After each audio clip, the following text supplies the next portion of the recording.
It's a bit underestimated when people don't use the videos and listings. Image can stop people to click on it, but the video builds their trust to this product.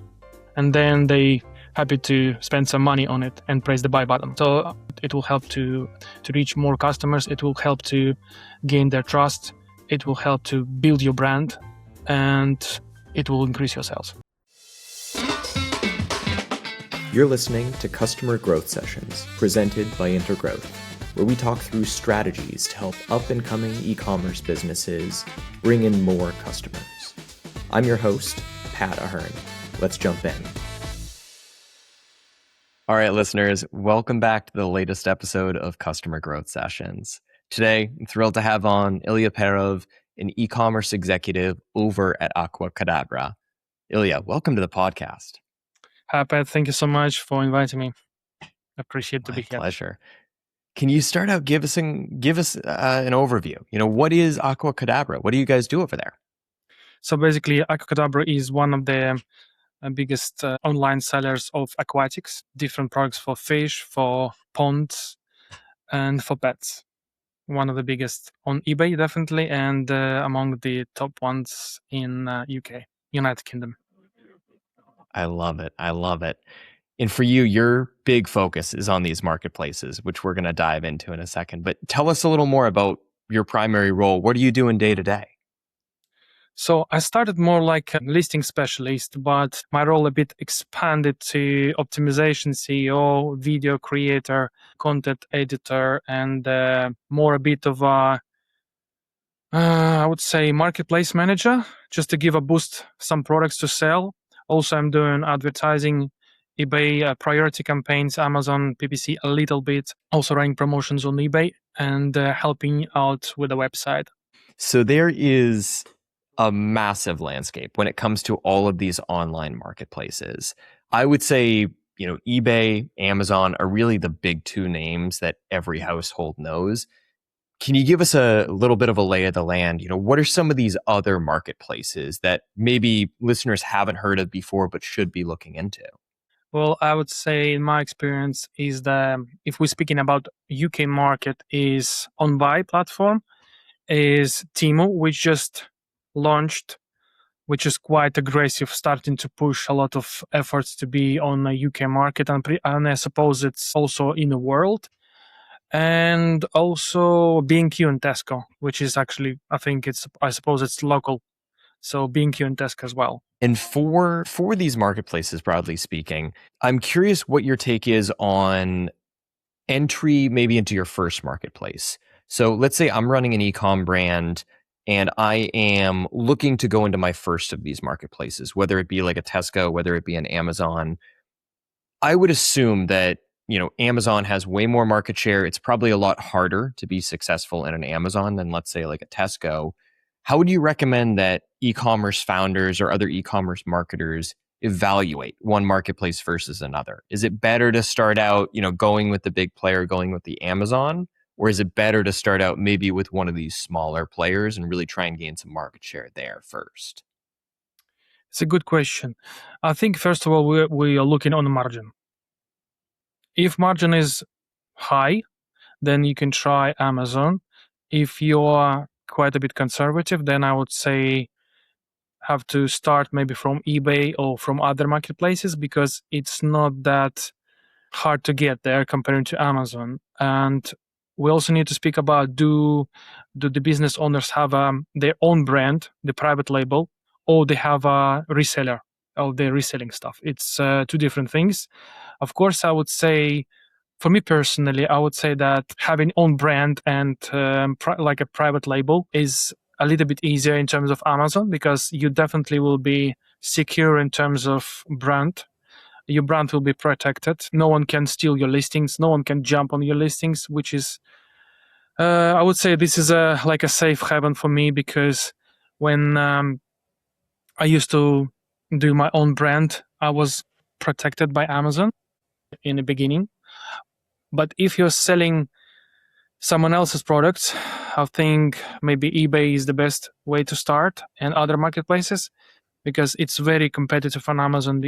As we probably know, It could be one product but 10 sellers on it, and you need to win the buy box to make a sell. So it's very competitive. This is my approach to it, and I would say look at the margin first. I would advise those sellers who has their own brand and the safe margin, so they can pay for pay-per-click, because we know on Amazon it's crazy high prices for pay-per-click ads. If they can take the risk and go for Amazon, they need to make sure that they have a great margin. So again, they will be protected with the brand registry. They also need to register their own brand as well, and they will be selling their own product and pretty much be safe. But if you have reseller, if you're a reseller or you're selling someone else's products, it's probably best way to start with other platforms. However, you still had a very good chances to win buy box if you have if you have the margin, or if you sourcing something that other people cannot reach, cannot sell. Yeah. But for me, pretty much, I love eBay, to be honest. I love eBay more than Amazon. But for businesses who are starting their journey, Amazon could look like very hard target to hit. But if you get there, you'll be successful. Hey, listeners, reaching out with a big favor request. If you have taken anything of value away from the podcast, could you take a minute and leave us a review on whatever podcasting platform you're tuning in on? Whether that be Apple, Spotify, you name it, it would mean the world to us. Helps other listeners just like you to find the podcast and helps us to grow our following. Similarly, if you're on YouTube, give our page a follow, give this video a thumbs up. It all, again, helps us to grow the podcast. With that, back to the show. So I'm trying to think. So building upon that, so you spoke about margin. I'm curious what you define as like a good margin that you see being, call it like low end of the spectrum. What margin would you say is good enough that you should really be pushing for Amazon versus, if you're below this threshold, look at some of these other marketplaces instead? I would say that 25-30% in terms of a retail price, and you can afford to spend it on ad campaigns, then it's safe. But as as big as possible, 100%. I don't know, more than that. When you're creating something that other people cannot sell, your own developed product, and you have a great margin, like, I don't know, it's hard to say, 100% plus, maybe less, 50% plus. It depends again on the amount of how much margin in net margin you have. Pretty much. The more, the better, I would say, because you have to also keep in mind that Amazon has a lot of fees, especially if you sell on FBA. Got fulfillment fees, you got ad fees, you got storage fees, and everything is changing all the time. So to be on a safe side, I would say 50% plus, just to be safe. And okay, so I'm hearing like somewhere between 25-50% you can make it work on Amazon. If you're closer to 50% for your margins, then Amazon is a really smart play. Yeah, Amazon is really smart play, especially if you have their own unique product and it solves someone else's problem. Yeah, why not? So as a follow-up to that, for listeners, can you explain what fulfillment by Amazon is, what FBA is? Basically, Amazon stores your own products and ship it for you. You send the products to Amazon, and they store them in the Amazon fulfillment centers. And then when you made a sale, they ship it from there for you. But they, of course, charging for it as well. Definitely. That was perfect. That first sentence was like the most succinct explanation of FBA, or probably any subject that I've ever heard. I think that was like a 3-word breakdown that was perfect. Wonderful overview. One of the things that you mentioned before when you were talking about Amazon is you talked a little about what I perceived being needing to be able to put some money into ads. My takeaway from that was you operate under the mindset that you more or less need to run like an Amazon ads campaign, a pay-per-click campaign in order to be successful when you're launching an Amazon product. Yeah. Am I putting words in your mouth, or would you say that's a fair statement? It's a fair statement. You have to keep in mind that it's very competitive compared to other platforms. If we compare eBay and Amazon, as I mentioned, on Amazon, you got more sellers, more products, and You have to be different in order to be successful. On eBay, it's easier to do because you have your own listing. That means you can be different even if you have the same product. At the moment, I'm doing my own kind of a listing system, I would call it that. Which will have to be different.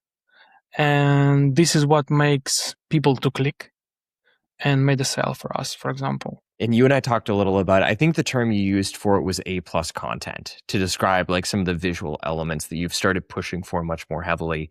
Can you elaborate on what you mean by that? You know, what is it that you used to do for listings? What is it that you're doing now instead that you're seeing work way better? And Ilja, I'm going to put you on the spot here because I love the way that you structure this for Amazon. I think this is brilliant.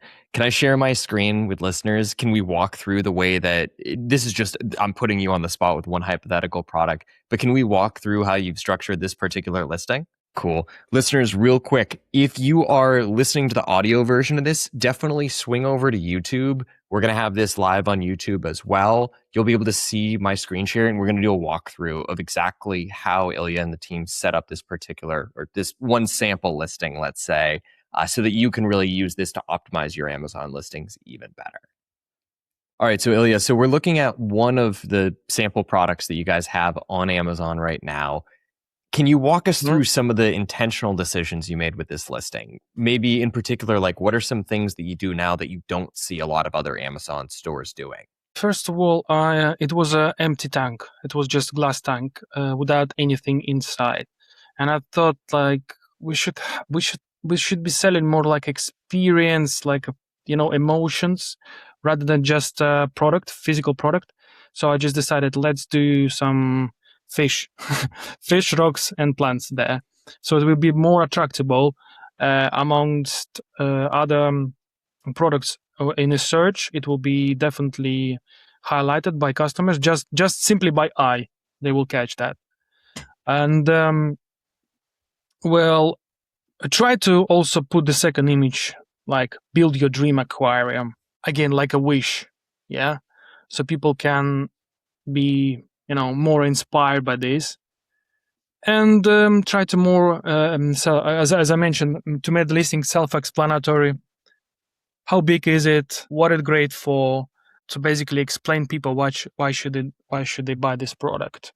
And I just try to make as many images as possible for customer to imagine when they have this product at home.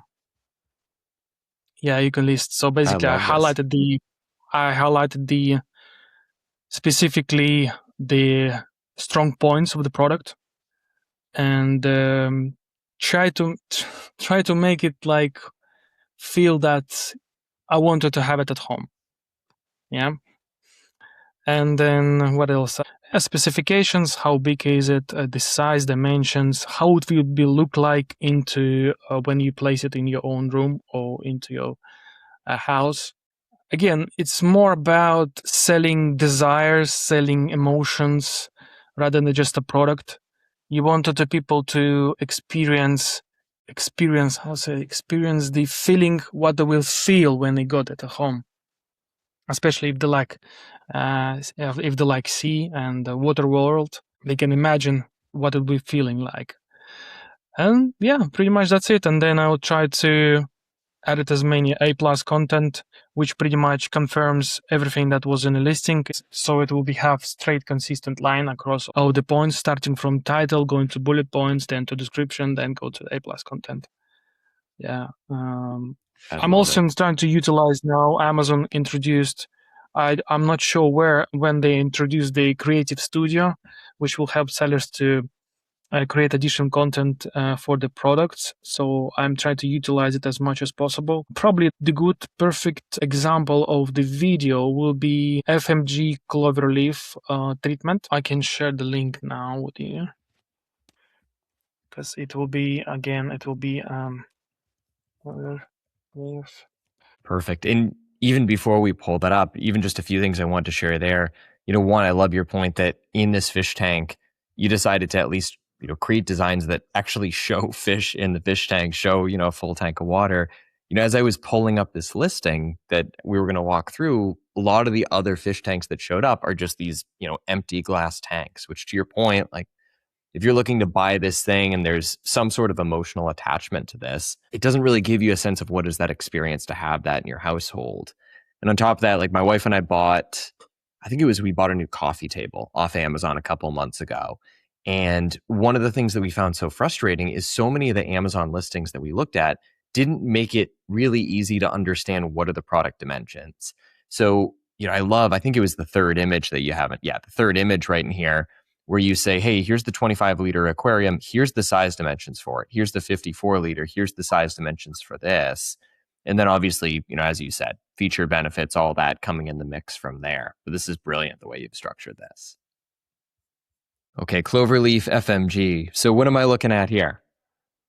So this listing is created not for our own brand, is for the brand that we're selling.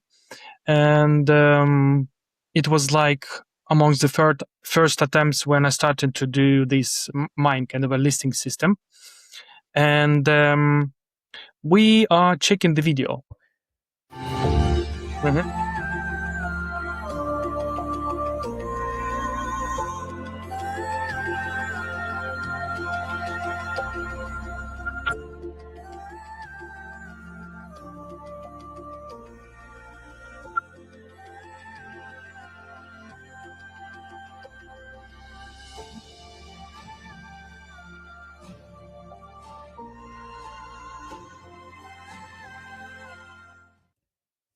Brilliant.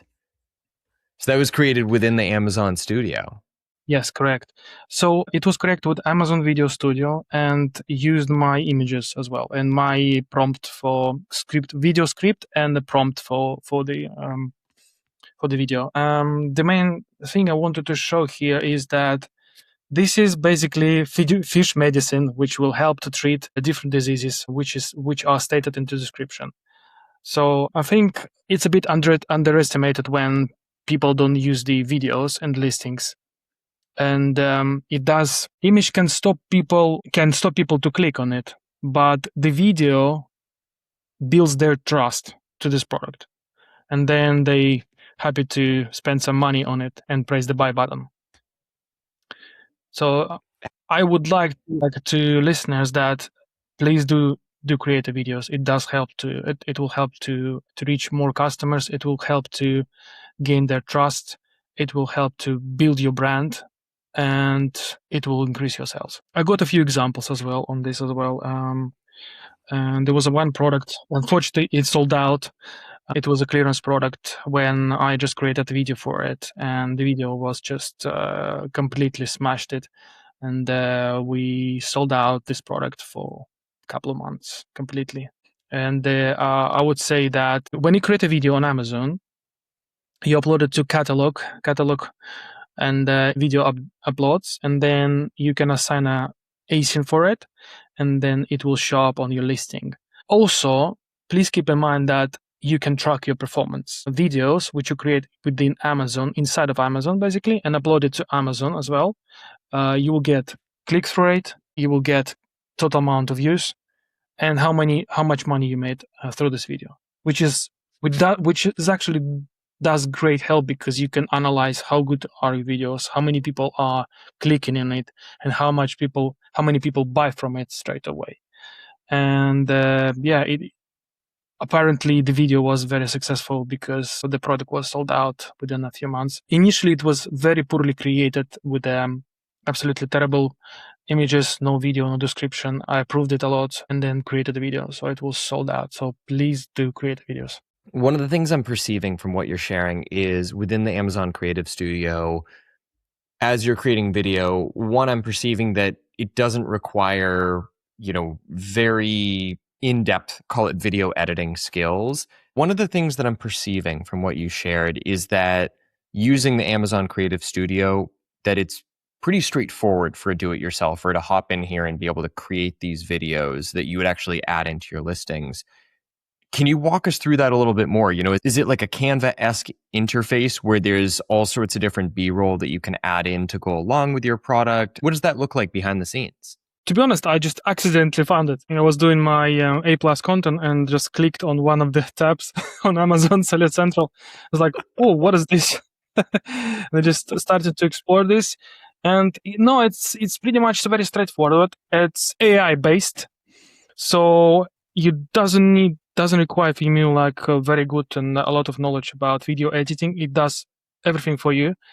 All you need to know is that you have to have already content in place, such as images, product images, preferably from different angles. Yeah, so AI can work with that and be more like real video.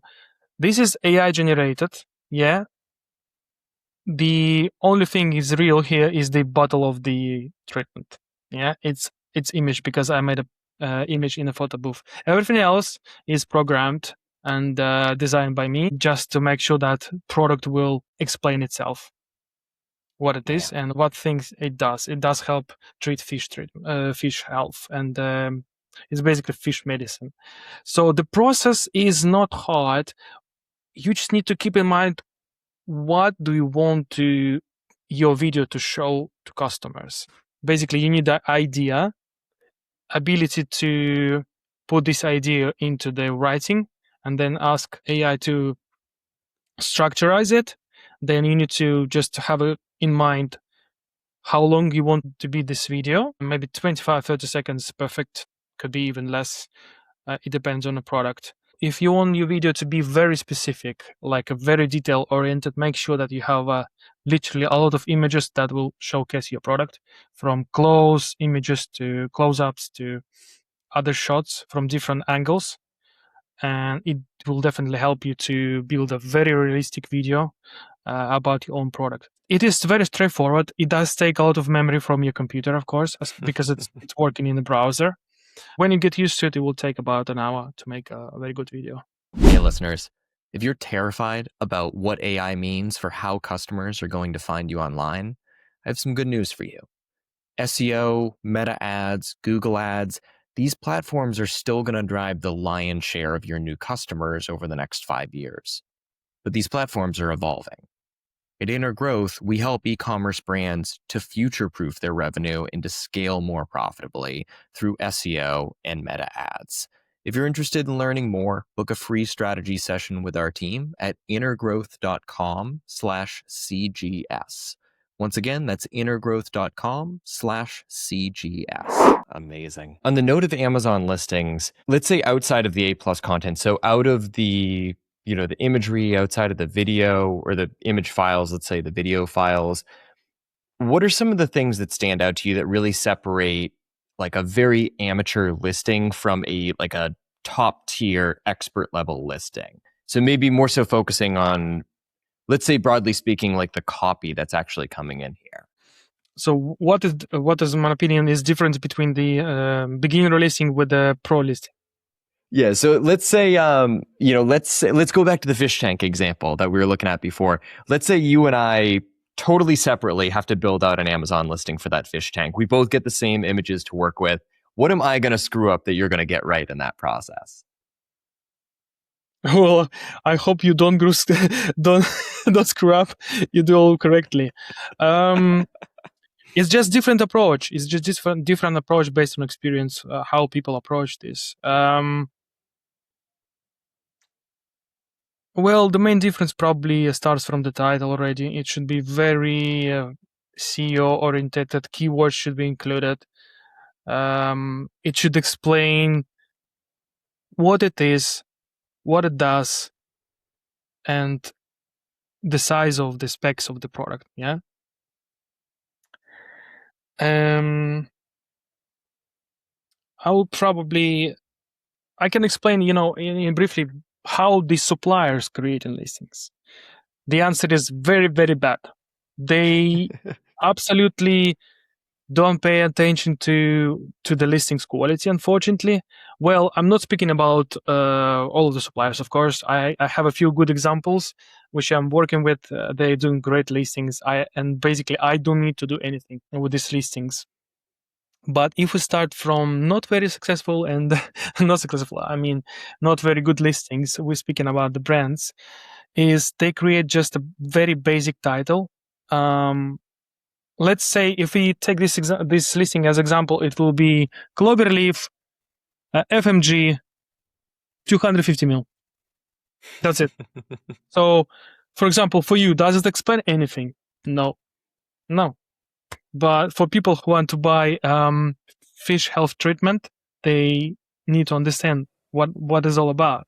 And the image will be just a bottle, pretty much, I would say, without any extreme images, without images that really explain what it is, what it's for. And description will be like one line or something, and no A+ content whatsoever. They don't do anything, and I'm really sad, and I'm feeling really sad for them because they missing so many sales. They just literally losing sales. We got a few products which had very, very basic listings, and we had to discontinue them because we're not being able to edit the listing because it's not belong to us.